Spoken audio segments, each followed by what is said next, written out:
First off, go fuck yourself, motherfucker. Kick your fucking ass. I want you off the fucking set, you prick. What the fuck are you doing? Are you professional or not? Do I fucking walk around and rip that? No, shut the fuck up. Do I want? No. No. Don't shut me up. Am I gonna walk around and rip your fucking lights down in the middle of a scene? Then why the fuck are you walking right through? Da-da-da-da, like this in the background. What the fuck is it with you? Could sit on his fucking ass for 8 innings and enjoy watching a baseball game just like any other fan, and has the ability to get up there and break one open in the fucking ninth. So if this cocksucker mind his own business and let me manage the fucking team, we'd be a lot better off. Who the fuck are you guys? Hey, who the fuck are you? Again, I would spend them with you. Hey, I like it. I rock it. But there never fucking thing sucks. WNYWaterCooler.com. Welcome back, WNYWaterCooler.com podcast. We got me, the host, scouting quarterbacks all week, and we got Coach on the line. What's up, man? It's been a tough 5 days? It's pretty rare for a loss.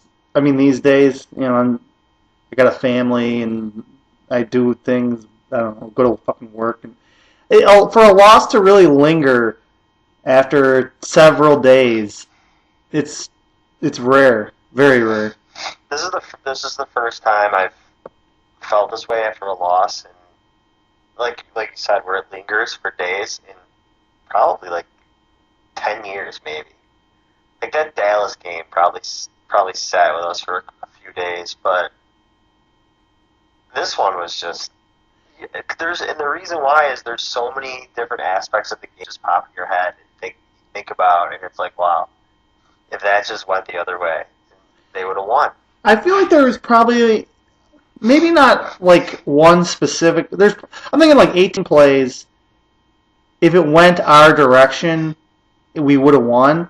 That's probably an exaggeration, but it's not too far off. It's really not, and we could name a bunch of them. You know, that in the first half, John Brown doesn't get his feet down on a play that any receiver in the NFL should be able to make. 85%. 85. I would say 85. Could make that with regularity.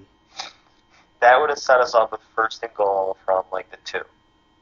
You know, you like to think there's a good chance they would have scored there. I mean, Allen is almost unstoppable from that close to the goal line. That would, you know, there's an extra 4 points. Duke Williams at the end of the half had it, and, you know, you'd like him to make that catch, and then just the way they handled the end of the half with the Gore run, and then the spike, whatever they did, it was, I had to walk away, I had to leave the room, because I was so just... Because we all actually watched the game together, a rarity, and we know that how it can go. I mean, Houston's not a crazy offense, but they have very talented players. Their quarterback is better than ours. They have a better receiver than we have. And, I mean, yeah, Bill O'Brien probably will fuck the game up, and he really tried. I mean, he really tried to. Their team really tried to give it to us, and we couldn't take it. You run Frank Gore, and then you spike the ball. I mean, I'm probably conflating the first half and the second half because both were just crazy endings. I think that's what happened. But and we had a timeout at the end of both halves. I think I heard that Allen checked into the run to Gore, but what is the personnel package like? Yeah, why is Gore even out there? That's the problem. Our offense has played its best with 3 receivers, 1 tight end, and Singletary.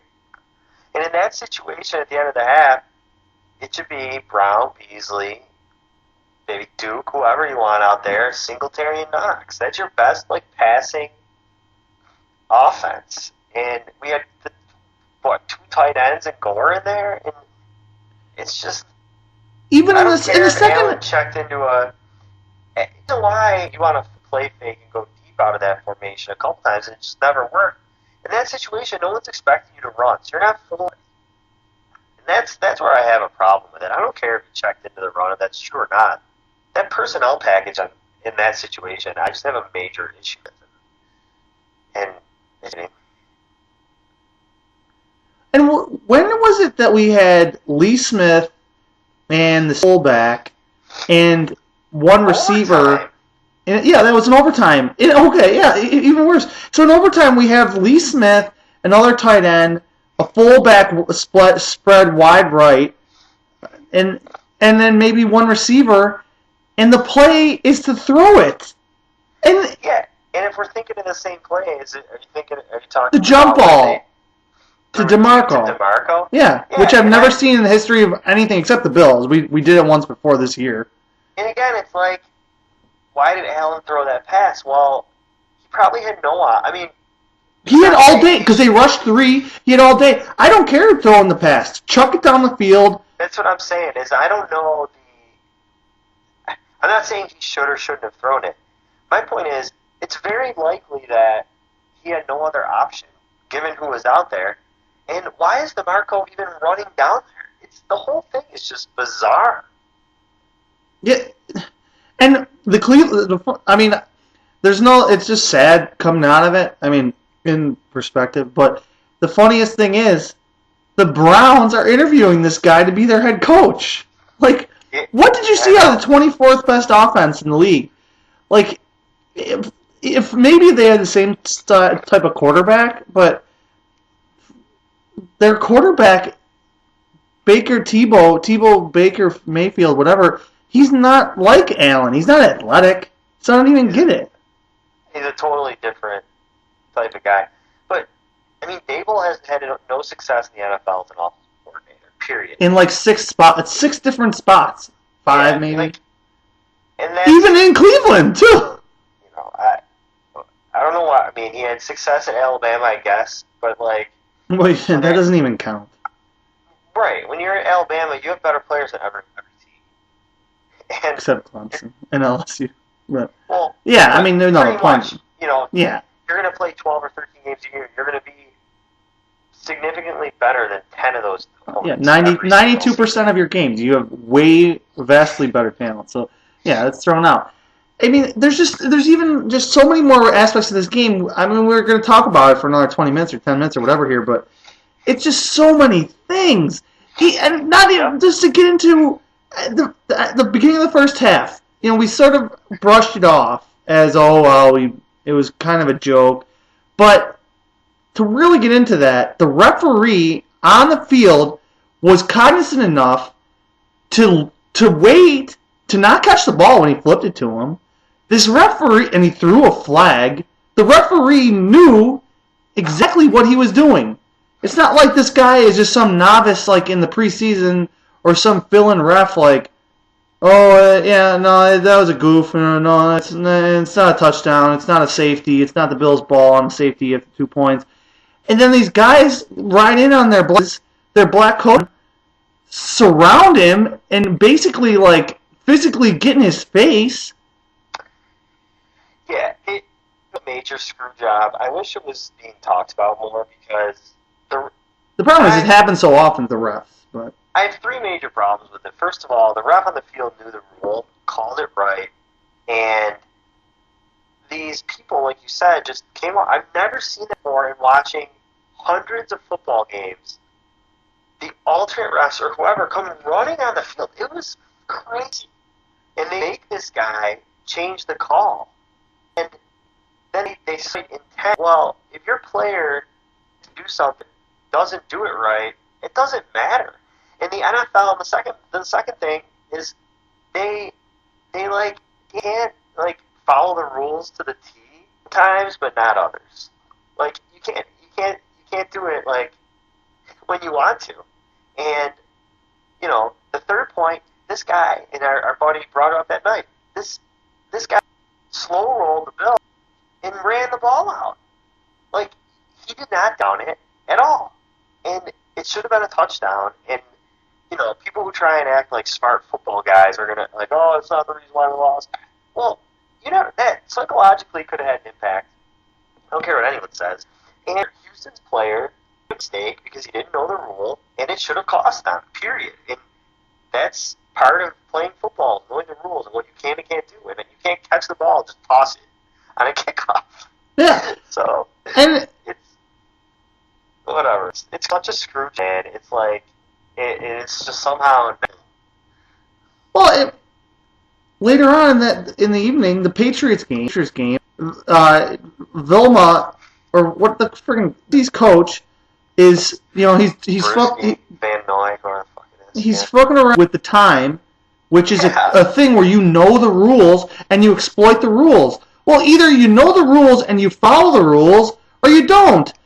Just like you said, or someone said, you're running into the end zone and you don't have the intent to drop the ball at the 1-inch line because you're already celebrating.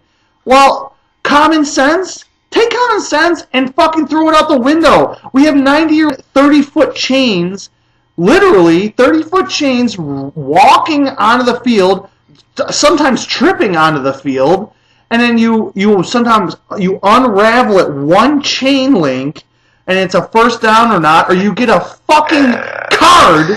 You get literally a playing card. You get the Joker, and you could stick it in between the football and the end of the chain. This has literally happened. But this one time, we're on the road again. It's the Bills, whatever. This shit happens to most teams, but it doesn't. Oh no, we got these two guys. Not one guy. A second guy runs out after he basically grabbed him when the ref. Oh, he got right in his face. The ref was saying illegal forward pat, and then he cut him off. So even if it's a 2-point, it's a safety. So then they have to punt, and then we'll get the ball. What, the 40, 35 maybe, and we have an extra 2 points. Even if it's not a touchdown, he even had the wherewithal to throw the flag. The ref was on top of it completely, and he definitely got overruled from New York or something. And no one wants the Bills going up 20-0 in Houston, and basically at halftime. And then Houston getting embarrassed again at home on the first game on ESPN. ESPN pays literally billions of dollars for one playoff game every year, and they always get the worst game, and it's always a joke, and it's always Houston. I mean, generally. But that's what it is. So ESPN, you don't think that someone could have called in a favor and said, hey, come on, guys, don't fuck us over again with another shitty game blowout, because Houston's gotten blown out in multiple of these games in very recent history. It's not very far-fetched at all to it. Hey, get the black hat guys out there. No one knows who they are anyway. It's the Bills. It's a small market. No one complains. I agree, man. I agree. I think there's someone word came down from above, and they made them change the call. That's just a fact. I haven't seen a replay of, because Lisa Salters, or whoever the chick was, she started doing a sideline interview, and then they zipped the camera over because the ref started making a call. And I mean, we were all just, we were finishing our piss or getting another beer or doing a shot or whatever, and then it's like, wait, what's happening? And then we see the Bills celebrating in the end zone. Yeah, and then it's like, oh, well, it must have been a fluke, but yeah, it was a fluke. Because I don't remember a guy catching the ball in the end zone and then not kneeling it. Because the guys know the rules. Most of the time, they just don't even catch it. Because the new rule is if the ball lands, hits the end zone, it's a touchback. Yeah. So I rarely ever see anyone catch it. What they do is they take a few steps forward and let the ball land over their head in the end zone. Exactly. They don't catch it. Exactly. And if they do catch it, they kneel it. And I should go back and watch some old kick. Because I think I saw on Twitter, or maybe the guy that came on the telecast was like, oh, this happens all the time. Yeah, he did say that, and I never see it. I never see it. Never. People, the returners that know the rules, just let the ball go. And this guy didn't. He screwed up, and he got bailed out. And really, it's just not really fair. Because you got to think if it was the other way around. I hate to say it, but if the Bills are up 13-0 receiving the kickoff in the second half, and that happens, they're not it's like, oh, this is great. Now we're gonna have a game. It's just bullshit. If it was the other way around, so then that would be 13. It would have been 13-7 then. yeah, are they really going to pull those points off the board in Houston? Exactly. So And then, how does what we kept safety blitzing or DB? We had a DB blitz a lot, never worked. Milano, how many times did Watson bounce off Milano? And that play, 3rd and 18, I'm just how it happened twice on that overtime drive. 2 miraculous plays, just like 2 miraculous plays. Yeah, Watson's very athletic, but you get hit that hard by 2 different dudes, you're not gonna. Just that was a second down play, and that play was lucky. It was a miracle that Watson didn't go down. Watson being athletic, I'm sure helped him, but like it wasn't a Superman play by Watson. Saran Neal hit him. He would have gone down, but Milano hit him at like the perfect angle from the opposite direction to like prevent him from going down and like spin him to the exact direction he needed to run to find Tywan Jones. It was a miracle of a play, and people could sit there and say it was a Superman play by Watson all they want. It was a miracle. It was like the perfect like angled hits at the perfect time. Like it was like a 1 in 1,000 play, man. In the 3rd and 18, that's one play that you keep thinking about. That keeps popping into my head because not only was there a delay game, and the thing that's frustrating which about is the fact clear. that It there was a clear delay game. Yeah, and you could see watching that Trey White pointed at the scoreboard, and if it caused our defensive players to lose concentration for even like a half a second, that could be the difference in that play. And that's the thing. Like, did Edmonds like look up at the clock and then like real quick and be like, oh my god, and then like rush back an extra 2 yards? Like these little things could happen, man. And that's why you got to throw those flags. Like, it was a delay game, period. And am I saying it definitely impacted the result of the play? I'm not saying that. Am I saying it could have? Yeah, I am. So again, it's frustrating. It's something that should have been called that wasn't, and it contributed to us losing the game. And like Houston had almost no flags against them. There, Zero. False starts, which just are automatic. Even I feel like they even got away with 1 or 2 of those. But I mean, and then eventually we can get to how Allen sucks and the offense is horrible. But I can never get over Frank Gore getting 8 touches and Singletary getting 7 touches in the second half and overtime total. And Frank Gore even had a pass thrown to him. We had, so we were up 13 0 for Hopkins. Where is LaShawn McCoy? Hopkins fumbles, and we get the ball, and Gore has a nice run, like 15 yards, to get us to like the 15 on that drive. Yeah. And it's just plays like that I'm like, wow, that was Singletary. It could have been a touchdown, or it would have been 25 instead of 15. And like, it's just any good play Gore has, I'm like, Singletary would have been twice as good. And yeah, I mean, the only thing I'd say is that Singletary he had 7 carries, 21 yards in the second half in overtime. Well, he didn't have any carries in overtime, inexplicably, which, everyone wants to pass all the time.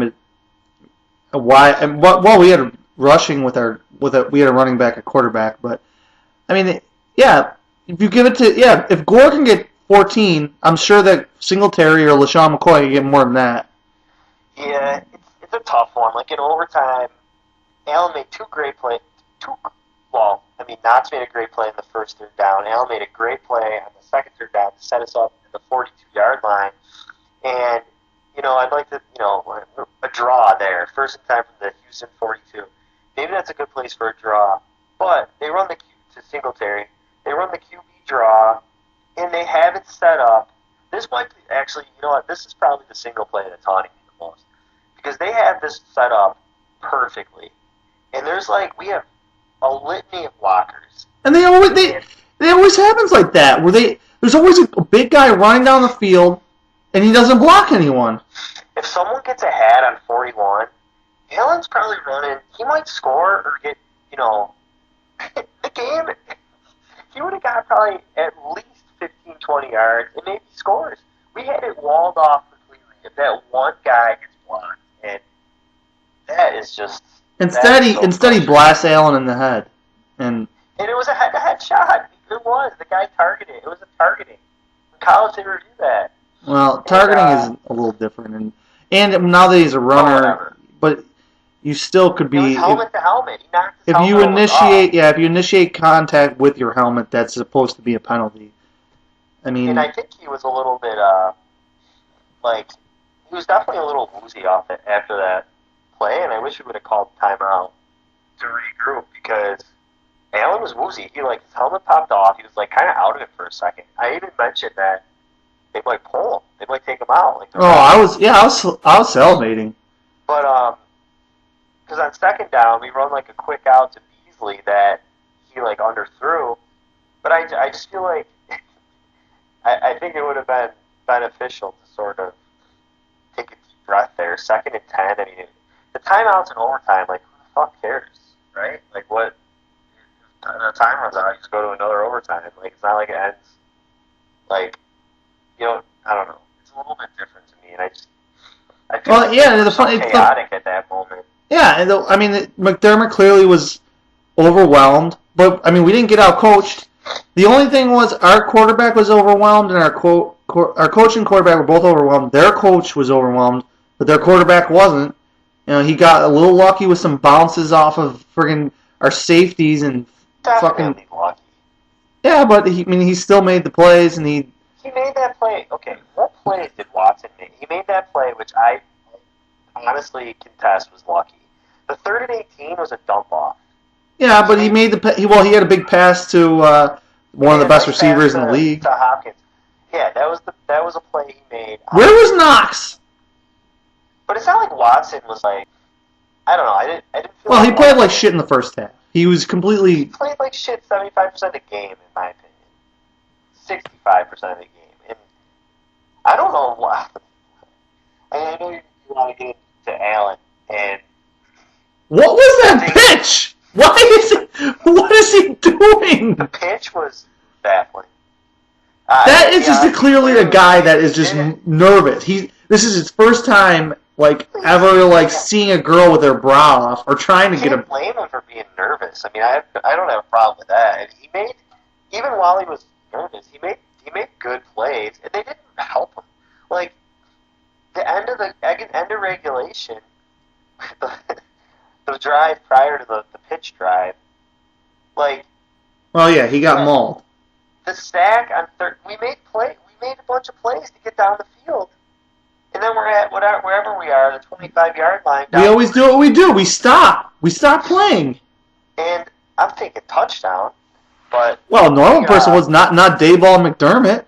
We, 3rd and long, I think it was... Well, no, see, this is what happened on that drive. 2nd and 10, we come out with the jumbo again. We run it to Gore. He loses 3 yards, I think. 3rd and 13 now, and Allen takes the sack, but he's probably feeling, it was a bad sack to take. Now you're set up in 3rd and long. Allen's probably trying to win it. He needs to make a play. And, what are we doing on 4th down? 4th down. What is that decision? I don't understand it. I would probably punt. Probably. It's easy to say. The thing is, if you don't take a sack, and also, I'm saying Allen can't take those sacks. I am saying that. But we also didn't block well at all. There was guys unblocked on both of those plays. And he tried to, roll out and couldn't, and then it was just a disaster. Anyways, 4th and 27, McDermott's probably thinking, well, just throw it up. Maybe you get lucky and get a PI, or maybe you get lucky and get a catch, or maybe Houston's dumb enough to just intercept it because these guys just do that. And then it's like a punt anyways, so given the situation, I would have punted, but I can see the thought process. Yeah, and his whole thing is, I'll just spin out of this, and I'll get more time. And it backfired both times. That's why this shit's not sustainable. That's why 17 or 19 points clearly is not sustainable. We have a great, or quote-unquote, great defense, and what? Great defense. We friggin', folded in 2 huge drives. We gave up a 16-point lead, like, almost instantaneously. Yeah, to give up... And that was on 3 different scores. To give up 19 points in 3 possessions. How they got that first 2-point conversion, how he got to the edge there is just... The whole thing is weird because, like, how did you go from completely shutting the team down in every aspect to then not being able to stop them at all? Like, in the flip of a switch. Like, we got to stop in overtime, and we made that big stop on 4th down to tie it.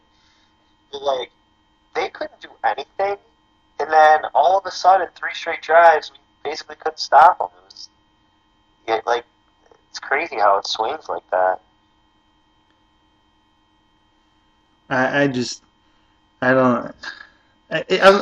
This is one that's just going to... we're going to remember this game.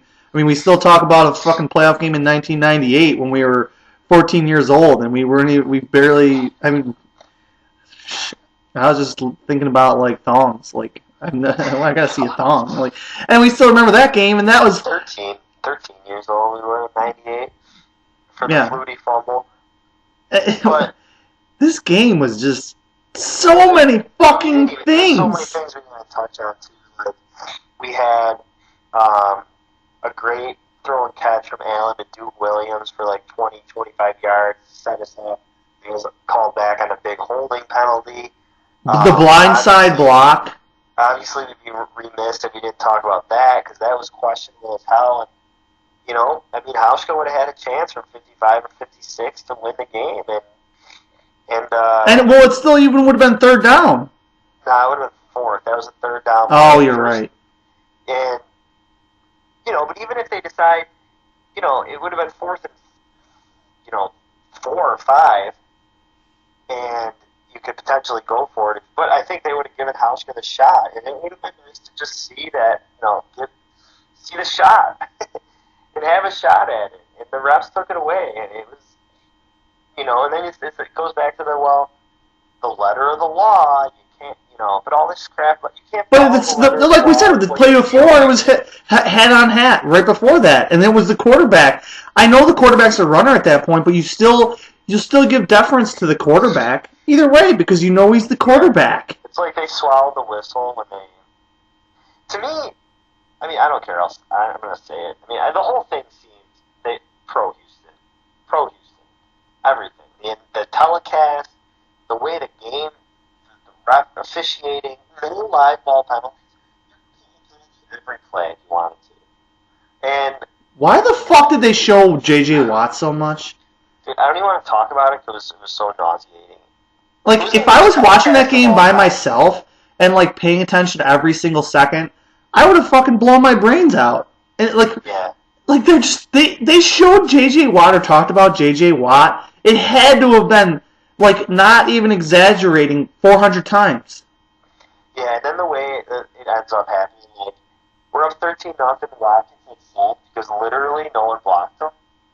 And then they hold us to a field goal. We go up 16-0, and then, like, the comeback happens. It's like, oh, Watt changed the momentum of the game. But, like, I can't stand that shit. Like, Watt, no one blocked They're just Watt. pushing. Yeah, they're just pushing a narrative. They're just pushing a narrative, and it's a white guy that's clean cut, and he's never done anything negative, other than he's such a fucking attention whore. Like, dude, you can just anonymously donate money. He knows that. He's got to know that you can anonymously do a production out of it. Yeah, and like, the whole thing was just disgusting. It really was, and it's just it's tough, man. It really is. It's tough. We talked about it all season, our offense. And of course, it happens again. It just seems like we have 450 yards almost of offense. We had the most offensive yards out of all 8 teams that played last weekend. In the first half, we're marching. It just seems like we're dominating, and then it's like stall. The 25-yard line, like, Dayball, like, goes and gets his stinger sub, and he's like, or the 25, I don't know, we'll figure it out. And then, we're even lucky that Hauschka even had a great day. Hauschka had a great day. And we just get to the 25, and it's like, well, I'm going to go to the buffet and get a stinger, and just, hopefully there's some extra gym sauce. Oh, shit, what happened? We only got 3? Like, I hope that Cleveland, they really have this artificial deadline on Saturday and they fucking sign Daboll as their head coach. That'd be great. Take him off our hands. I mean, I bring him back. Whatever. Maybe him. I mean, just all the constant turnover, honestly, is probably not going to help. So bring them all back. Fuck Gore. Fuck Lee. Fuck Yeldon. Yeah, I'm fine with you. I'm fine with bringing everyone back as well. I don't think that, I think at this stage of where they're at, they got to keep the continuity. And if the offense takes another step next year, Dable probably will get a chance. He's a young guy. He's an offensive coach, and I can see it happening. He's got heart disease. Pre-heart disease. Giants just hired Yeah, like I said, he coaches the Gunners and Sanu. Like good luck. Oh wow, he said that he wants to run Saquon Barkley. Like the Giants, you guys could fuck off. Hard blue collar in New York Giants, huh? The New York Giants, I'm pretty sure their headquarters is in Manhattan. Like blue collar. Okay, enjoy it. I don't. What is there anywhere that's less blue collar in like literally the world than the New York Giants? Like, has their owner ever even seen a person that makes less than $1 million a year? Like, what the fuck, blue collar? Blue collar. Strange. I don't know, man. Who knows? Maybe the guy. I mean, you just never know. My point is, Daboll, I wouldn't be surprised if he gets a shot. And a lot of it for Daboll. Diabetes shot. Well, I mean, people think that Daboll is like largely responsible for Allen becoming someone who a lot of people thought should never even be on an NFL team, to someone who it's like, wow, maybe he's actually a starting quarterback in the league. And it's like, oh, this has to be low because bar. of coaching or Brian Daboll, I guess. Well, yeah, it's the initial bias of Allen because because he went to Wyoming and because he's I don't know, he doesn't complete 80% of his passes. But I mean, yeah, some of there isn't it. The NFL is all about biases. I mean, there's fucking 28 white head coaches and half the league is black players. So, I mean, there's tons of stuff that one GM, one black GM. I mean, there's a lot of things that make no sense. It's just like the old boys club of, we had this original thought and we're not going to, there's still running backs that are drafted in the top 10. Like, there's tons of shit that does not make sense and never will make sense. But, I mean, I don't know where I'm rambling on with this, but the Bills' offense needs to get better. How we get better with all these players coming back, I mean, I put it out there. Basically, our best option is Knox to turn into George Kittle, which his stats are a little lower than I tweeted out the stats. Kittle, Gronk. I mean, Gronk is first year crazy, but we don't need. We need more weapons. I think we have young guys that can take a step. I think Knox is one of those guys. Singletary is another one of those guys. Forward, hopefully. Allen, this has to be the year where he takes the biggest step. So I think that's what you're hanging your hat on. And then if you can add a weapon to that group, then I think they can definitely improve. The problem is, I mean, we have all this cap space. This is when you make a move, when you make a drastic move. If it's in the division is just opening up, like it's like that first college party. There's some high school chicks there. I mean, it's starting to open up. You get in the bedroom, just trade the first round pick for Mike Evans or OJ Howard or somebody. I mean, I think we need a drastic move. They have so many receivers. Brayshot. I don't know how much. Didn't they just sign him to a huge contract? I don't know how much. Yeah, they probably regret it. If they're going in they're getting rid of Winston. They have 2 young receivers. They have 3 receivers and a tight end. Well, Perriman's a free agent. Godwin is probably their most prized possession. But, anyways, by the time free agency starts, we'll know a lot more about what's going on in the AFC East because I think I want Tom to come back. I think Tom coming back, yeah, like, but who are you going to replace him with? I mean, even Tom this year threw for over 4,000 yards and, like, you know, like, Yeah, he got fat off the same shit quarterbacks we did. He like, who are they going to replace him with? That's the question. Stidham? I mean, I don't know. I mean, they're not. They don't. I don't see Billy going after like Rivers or Breeze or some of these like older guys. They don't want to go up to New England and play. Like most of these older free agent guys are not going to want to go up there and play. They need a young guy, and a young guy has to be as. So I mean, really, I guess I don't want Tom to come back. It's over for them, man. It's over. I'm telling you. I've been saying it since September. And yet they still won. I admit, I was probably I was more right than wrong. I mean, they lost to Tennessee. I mean, that was a weird game. I mean, the weather was shitty, but I've said this: the Patriots should have won 10 Super Bowls. The fact that they only won 6, I think, is a stain on them. I mean, okay, you could say, well, it's very, very tough to win a Super Bowl. Well, I mean, you're cheating. You only play one playoff game and you're in the AFC Championship every year. Yeah, they had 8 years where they didn't win a Super Bowl or however long it was because they had this hubris about them that they could just plug any shit stain in there.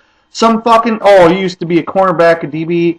I mean, I don't want to talk about the Patriots. I could go off on a tirade about them for a year and a half, but them only winning 6, they should have won double that, I would say. We had the fact that the Bills, Dolphins, and Jets have been just pretty much an abomination for 20 years. All 3 of those teams gave them a free pass to the playoffs every season. Like it gives them a free bye. It's like LeBron playing in the Eastern Conference. Like who was the best quarterback they went against in our division? Literally the last 20 years. Best quarterback they went Fiedler? against? Huh? Who? Fiedler? Like I was gonna say Sanchez. Yeah, and he was out of the league before he was 30. Fitzpatrick always seemed to have good games against them, but we never beat them. So I can't be anyone on the Bills. I mean, the Dolphins got it's like Cardell Williams. Like he might have been the best quarterback they went against. I mean, he's a quarterback. He was a running back during the Wildcat year. That was the joke. But, they had Cadillac? I thought it was Ronnie Brown. Or they had both of those guys? I think I'm wrong. Whatever. Yeah, okay, I was wrong. But, damn it. Oh, well. Whatever. I mean, so they get a fucking they get a bye, and then they win one game at home, which, they're going against... Whatever. Somehow they lost to Tennessee. Good. Fuck them. Let's bring it back to the original point. Is that if New England's done, they're on a decline. So this is your opportunity right now, because the Jets the Dolphins aren't going to be good next year. They'll probably be better. They're not going to be a doormat. I mean, they weren't even this year, but they're not ready to be good. The Jets are a disaster. So the division is just there to be had, and they got to take a shot at it. I agree, man. Yeah. So taking the fucking like deep defensive end at 22 isn't horrible, but I would take a D end or corner. I just feel like the defensive guys in that area of the draft are more likely to be instant contributors to your team, and that's what we need. I think we need to make a trade for somebody. So we have to use it. Everyone talks about cap space. Fuck cap space. A, because you can just manufacture it, and B, if you're not using it right, it doesn't matter. To overpay some guy, I mean, yes, okay, we could sign Clowney, I'd like that. Or to get a receiver that's on a big contract that the team is on a decline or wants to rebuild again, that's a lot of teams. I wouldn't be afraid to trade my first round pick this year. For a Detroit receiver, a Tampa receiver. What's a team that's going to start to rebuild soon that wants to just offload somebody that's going to be useful for the next 3 years? We have the cap space now. We could even clear another tons of the players I just mentioned on offense we could get rid of. Yeah, no, they have flexibility, and That's Brandon Bean. well. Oh, it's easy to just cut it down. It's to build it back up. We have the young quarterback on a cheap contract. This is when we have to strike. And Yeah, this year, I agree. This year, especially, given the state of the division, the goal of this season should be nothing short of winning the division. And New England's going to have to play Kansas. What division do we play this year? we play the West. Oh, we do? Well, we play the NFC West. What We division play is the it? Chargers. I don't know. I don't have my other Yeah, I mean, internet. point being that New England's going to have to play Baltimore, Houston, and Kansas City. Well, we played the We're gonna North have- this year, and last year, who do we play? This year, We played the North this year. Last we year, haven't played Mahomes yet. We got to play them. yeah. So it's the AFC West and the NFC West. Okay, so we both play Kansas City. So the crossover games are going to be Houston and Baltimore, and we're going to play Whoever was so we'll play Pittsburgh again, and then we'll play. Pittsburgh and Tennessee.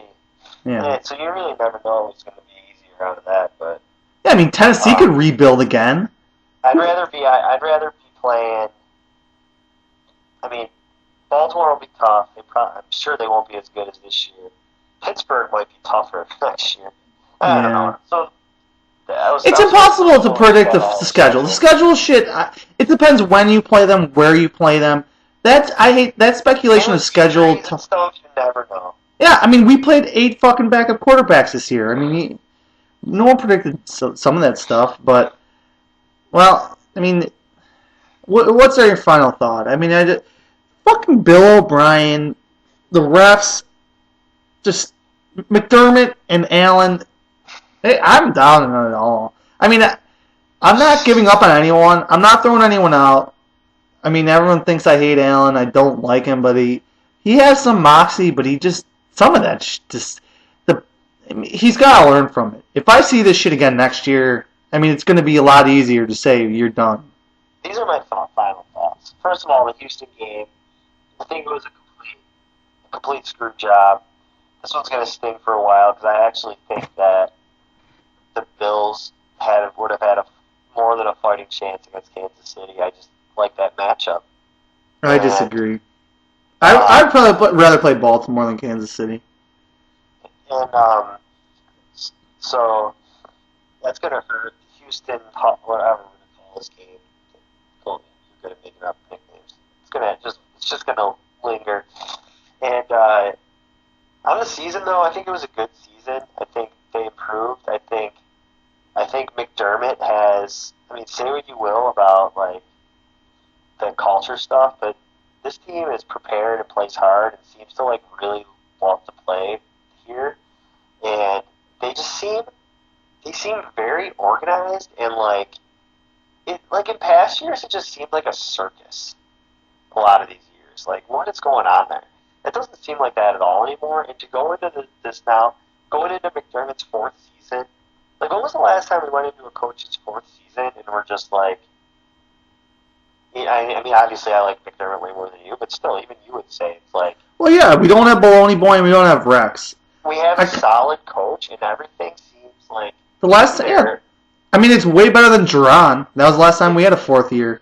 It seems just very, like, I have confidence in what they're doing, and that's why at the end of the season, it's like, yeah, the end of the season sucked. I think they were in the playoffs a year before they probably should have been, and a lot of that is the schedule they played this year, whatever.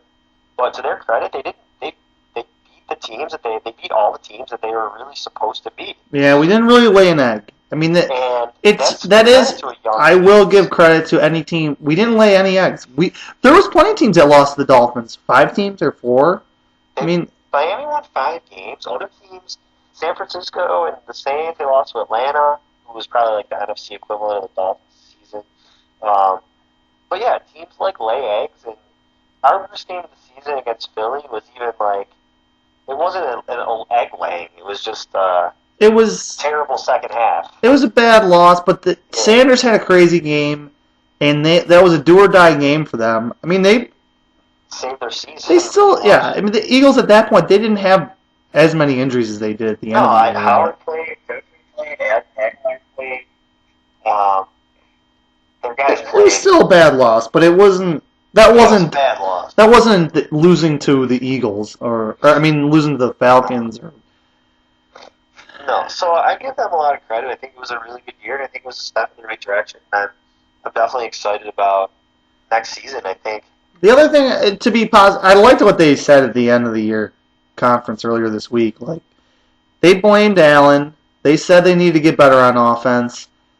I mean, I'll always love adding to a defense just because I think defense is easier to develop, but drafting a receiver in the first or second round is not good enough. We need to do something else. There has to be something else. I mean, even if it's overpaying Amari Cooper, he's sort of like our other receivers. Dude, but even giving Emmanuel Sanders a 2-year deal. I mean, he's 33, but he's still. Why didn't we trade for him? Huh? Why didn't we trade for him? We didn't want to do something foolish. These guys are risk averse. They're like you. They're scared. The only thing I can think of white collar derivatives and shit. Maybe they think Sanders and Brown are too. Yeah, again, they're all these 5'10", 5'11" guys. They're all. Yeah, I mean that's fair, but yeah. So I don't really know, but I don't care if they bring in an older receiver too. That's Allen's on a rookie deal for 3 more years. Well, 2 more years, and you can sign veteran older guys for look at the Bills in the 89 whenever they signed James Lofton. The guy had been in the league for 12 years. Yeah, and even what's AJ Green gonna want? What's he gonna get? I mean, is someone really gonna pay that guy a lot of money? A prove-it deal? He'll probably want to go somewhere a little more proven, but I mean, he's probably gonna sign a 1-year contract. Going to Buffalo, and that's the thing now too about coming to Buffalo. It's you're going to Buffalo and you know you're gonna be competitive and have a chance to win, and now you're going to a division where you might be the favorite, and it's not like the old days where it was you're gonna suck and New England's gonna go 14-2. We just better not be doing an August podcast where, Knox is gonna take a leap. Allen has another year under his belt with Brown and Beasley, and Singletary is taking a step, and we really like this cornerback that we drafted out of LSU. And, the defense is going to be there, and, Milano's going to be hungry for a new contract, and, we got rid of Gore. If I hear that... I hope we say all of those things, and then we're with the addition of Cooper and Clowney, are really just going to put them over the top. We better say something along those lines. Something like that, I don't want to hear, White ate a big chunk of our contract, and we got to pay, 17, a big contract next year, so we'll just roll the cap number over. Yeah, I think you could see some 2-year deals that there's some contracts that are just majorly front loaded coming our way this offseason. That's what I'm expecting. Or like you said, I hope the perception of the Bills is changed, and we can get some guys on some cheaper deals that will come here and say, hey, they have a chance to make some noise. We have a decent chance at the division. We'll see. We'll see. It's exciting though, man. It's exciting. It's exciting looking forward. It's legitimate. They're legitimately on the up swing, whatever the word is, and they haven't been in 20 years, maybe more. Yeah. Even those late 90s teams were more like carryovers still. And it's less fake than the Browns. I mean, everyone will point to the Browns hype, because maybe we will get some hype in July and August. But we went to the playoffs. We had the same coach for a couple of years. There's not question marks at some of these important spots, like the Browns did. I totally agree. And I think the Bills organization gets a lot more respect now than Cleveland's. And we'll never get the hype. We're not going to get the hype anyway. You can't build a team the way Cleveland and the Jets tried to. You just can't. It doesn't work that way. You can't just sign these flashy guys and not build a team that inside out and have a good organization, all this stuff. The Jets hired Adam Gase, who... Yeah, who's a proven loser in their own division. It's just crazy, so... Well, hopefully Allen doesn't kiss any high schoolers and get some weird kissing disease and he's out for the first month. We can hope for that, too. But we'll still have your boy, just in case. I heard a call. Oh, somebody said on the radio the other day, we need a better backup quarterback. I almost drove off the road in disgust, right off a ridge. Someone wrote an article. There was an article that literally had Matt Barkley ranked as the worst backup quarterback in the league. Someone actually published that. I should send it to you. What? Don't even send it to me. I'm not kidding. Someone called on the radio. This was probably like mid-season, and brought this up, and I found it. I'll find it. Who are the Chargers backup? Cardell Jones? Or he's on Seattle. What the fuck? No. Barkley, I have Barkley like squarely. He's taking first team reps week 2 at St. John Fisher. Get out of here. Okay, it's gonna hold. We'll see you at the home opener. Alright, later. That's about it from Manager's Corner.